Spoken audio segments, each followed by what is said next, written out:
اهلا بكل عائله كنز والعطور. النهارده معانا عرض جديد، شغل جديد. النهارده معانا فواحات كنز والعطور وعرض جبار مع كل فواحه علبه زيت ماء هديه.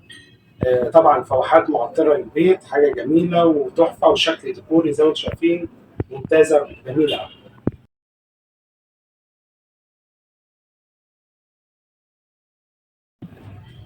تعالوا بقى اقول لكم بقى ازاي بتشتغل وطريقه تشغيلها ازاي. فكره سهله وبسيطه خالص يا جماعه. بنجيب الفواحه بتاعتنا بنفكها من فوق كده عادي خالص، بنفتح علبة الزيت بتاعتنا، نفضي الزيت بتاعنا. بعد ما فضينا الزيت بتاعنا بنرجع نقفل الفواحة بتاعتنا عادي جدا.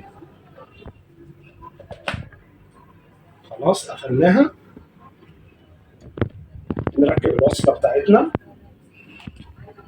الوصلة ايه. بعد ما ركبناها التاتش بتاعنا اهو، بندوس زي ما انتم شايفين شغالة. دوسة تاني نقدر ان احنا نغير الإضاءة بتاعتنا مع كل ضغطة. بتغير الإضاءة بتاعتها، شكل تحفة وجميل جدا، حاجة كده مميزة قوي، تدينا شكل ديكوري وتعطر المكان، تديله ريحه جميله. وفي نفس الوقت برضو مميزات الفواحات ان هي امنه للاطفال، ما بتسبب لهمش اي حساسيه من الحاجات اللي هي الزيوت المائيه الخفيفه جدا. لو عندنا حد من الناس الكبيره في السن في البيت او كده هو مش هتضايقهم خالص، وفي نفس الوقت تدينا ريحه جميله، وفي نفس الوقت برضو شكل ديكوري. كنز العطور بيحاول يوفر لكم كل جديد عشان نقدر ان احنا نميزكم ونميز نفسنا معاكم.